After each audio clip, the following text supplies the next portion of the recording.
perempuan. Oke, oke, langsung klik tombol oke. Lalu kita lihat lagi.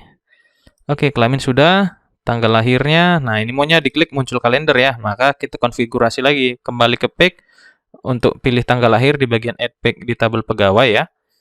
Lalu di sini default select date-nya itu pilih date now. Jadi begitu nanti jalan websitenya, yang muncul di textbox-nya itu tanggal hari ini dulu gitu ya. Baru date picker display formatnya kita buat ke sini, tahun, bulan, hari.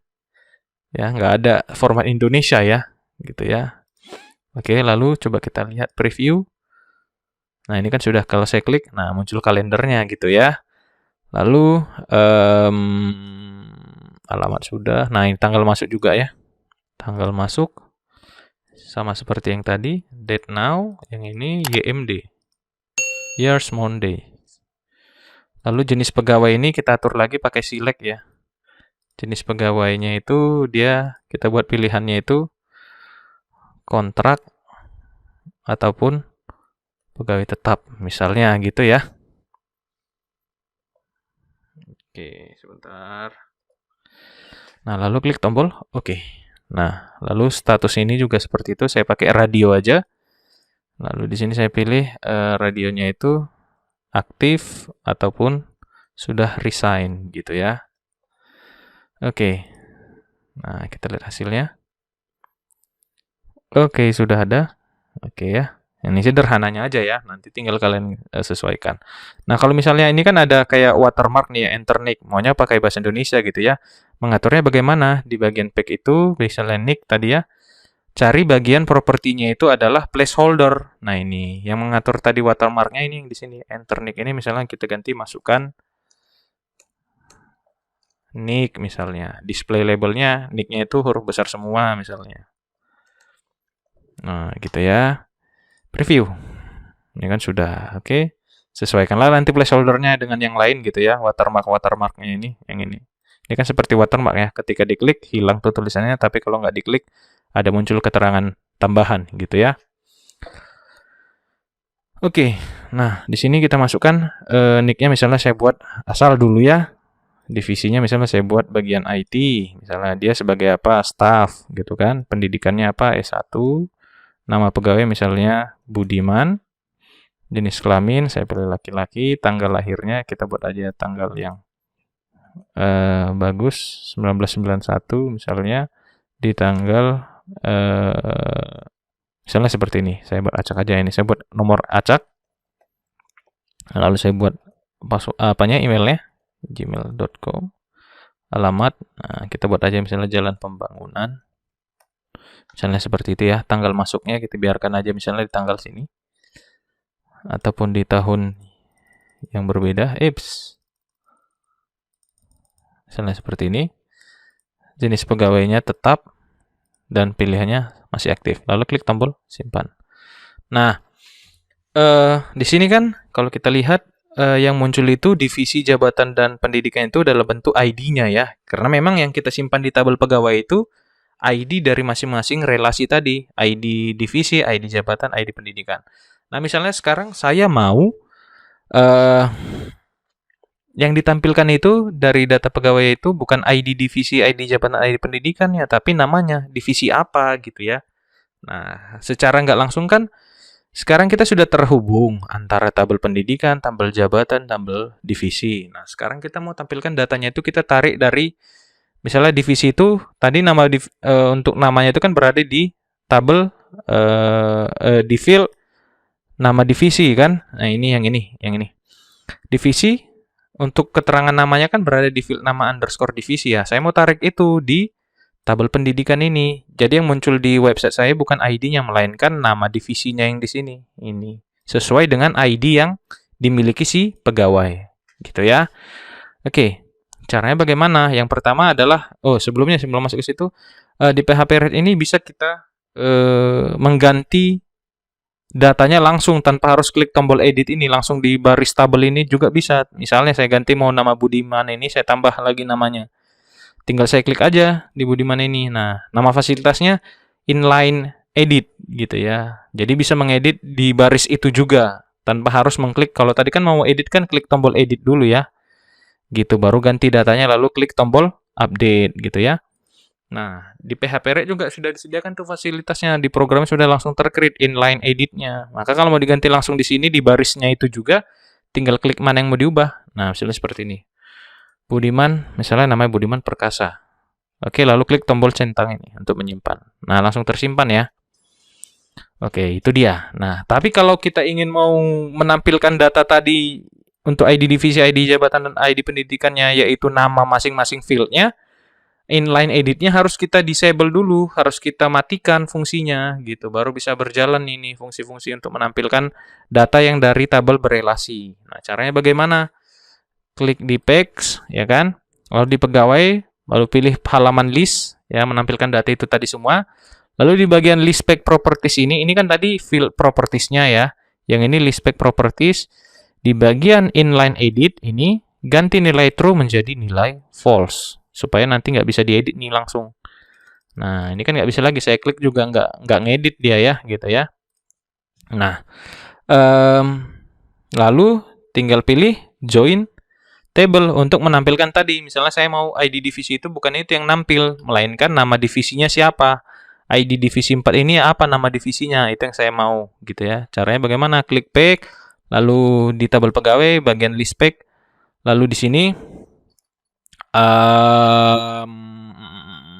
di ID divisi ya. Lalu kan itu yang mau kita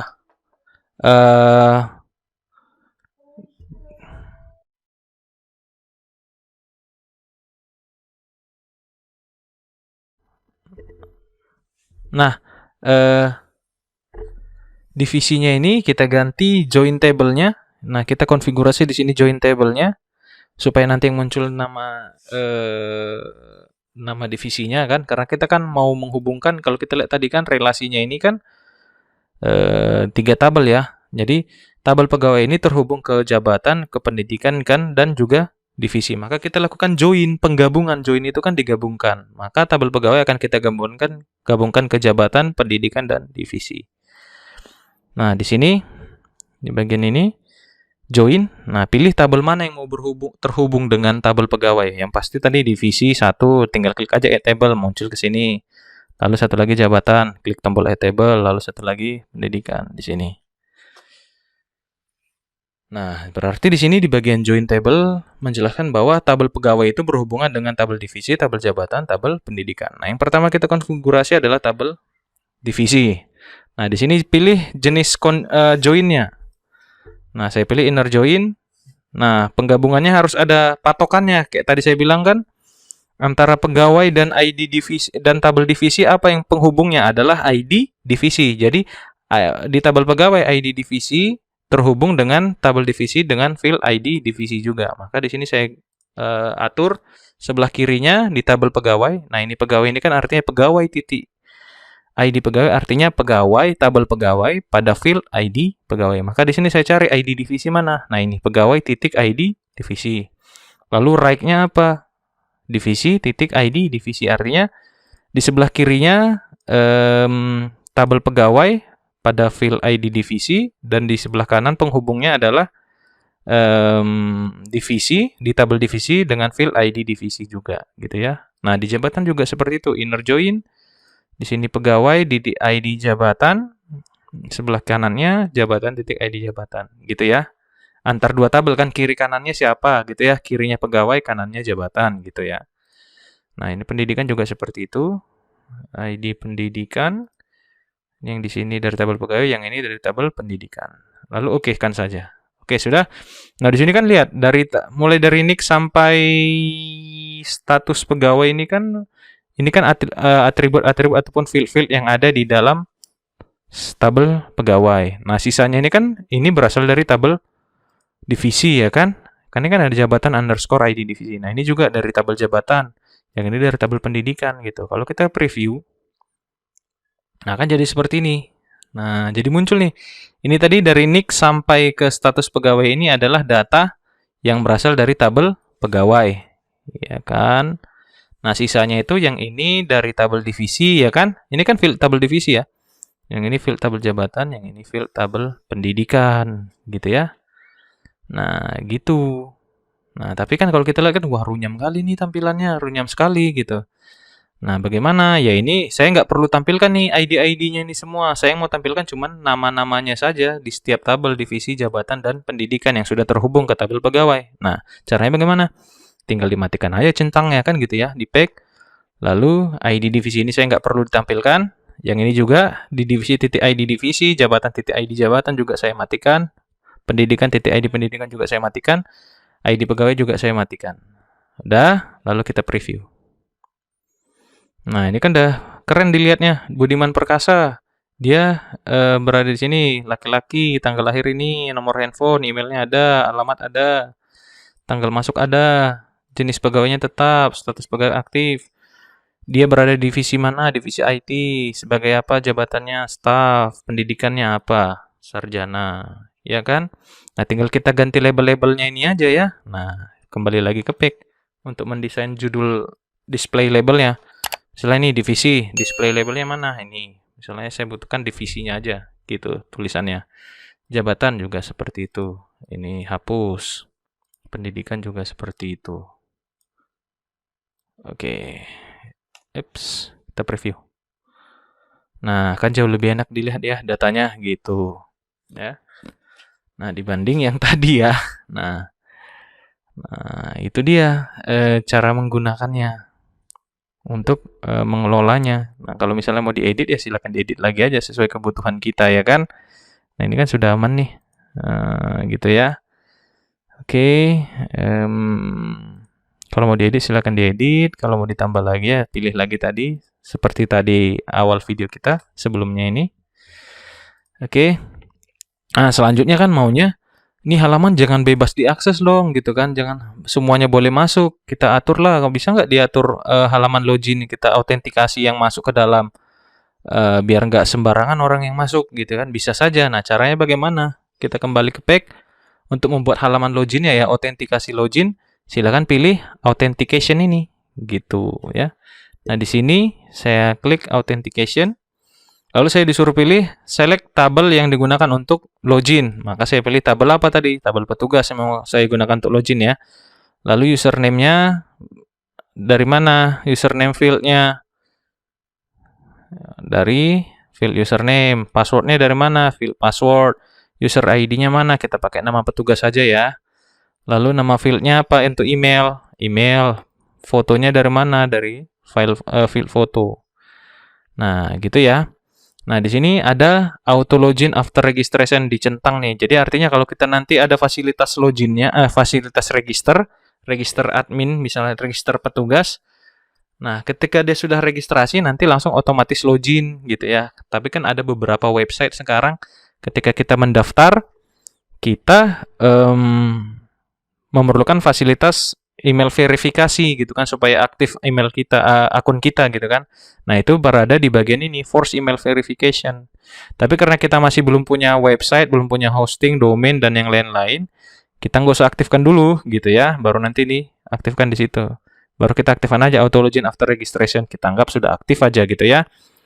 Lalu aktifkan enable reset password. Jadi nanti ada fasilitas mereset password untuk akun loginnya masing-masing gitu ya. Nah, gitu ya.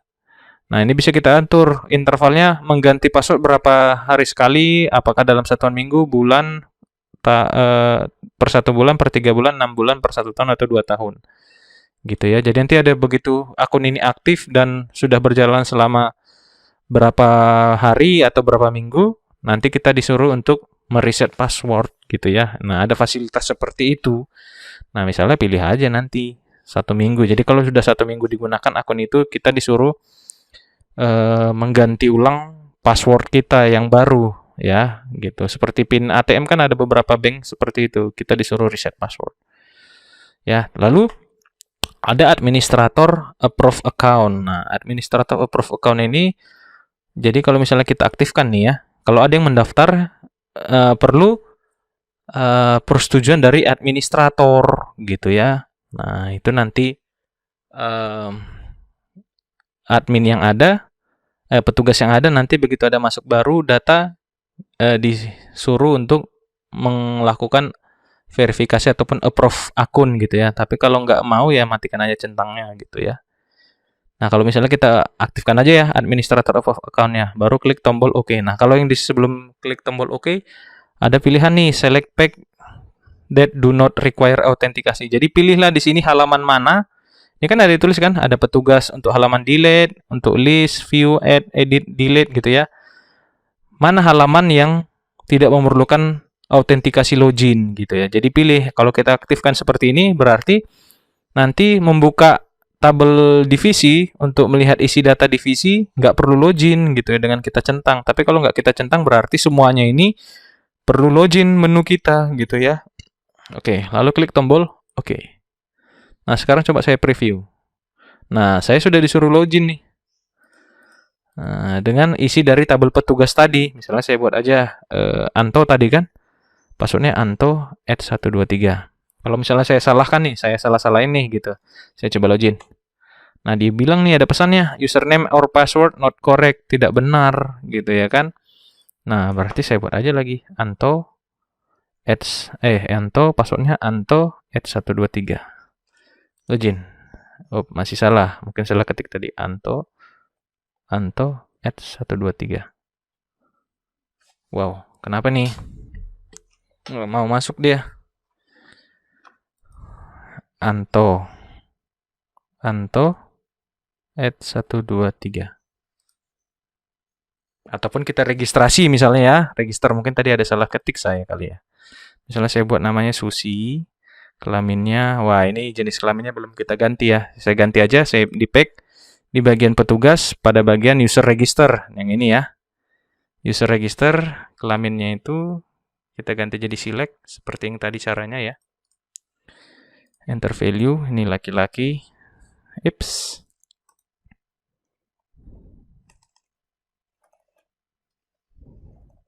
Laki-laki.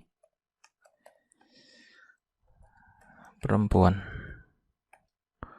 Oke, passwordnya juga saya aktifkan dengan tipe password. Oh, saya sudah benar. Oke, sudah. Account status. Oke. Ini sebelumnya authentication tadi saya matikan aja dulu administrator approvement ini ya, gitu ya. Oke.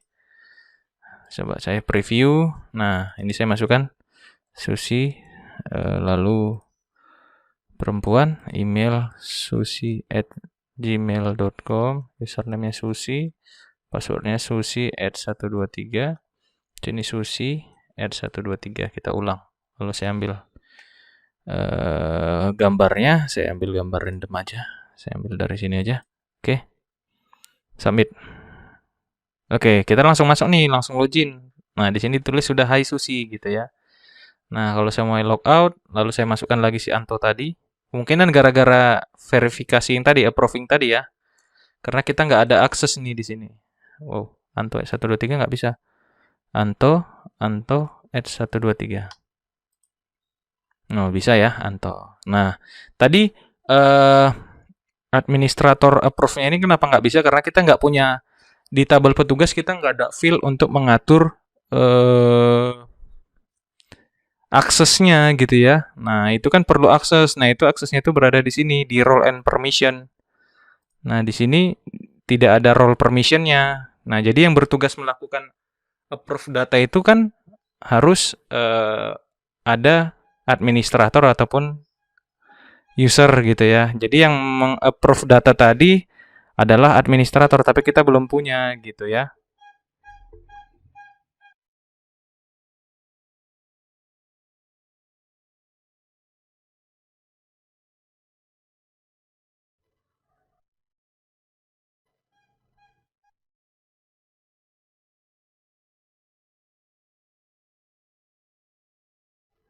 Nah, kalau ini sih nanti aja ya, kita tunggu aja video-video selanjutnya tentang PHP RAT ini. Nah, begitulah caranya ya. Kalau mau dilihat my account juga boleh.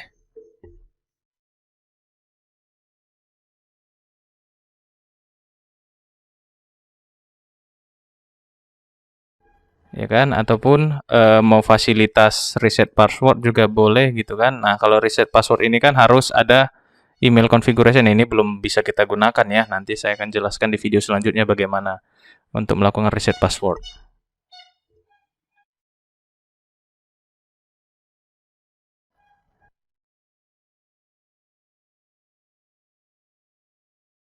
Ya, jadi itu saja yang bisa saya berikan dari video kali ini.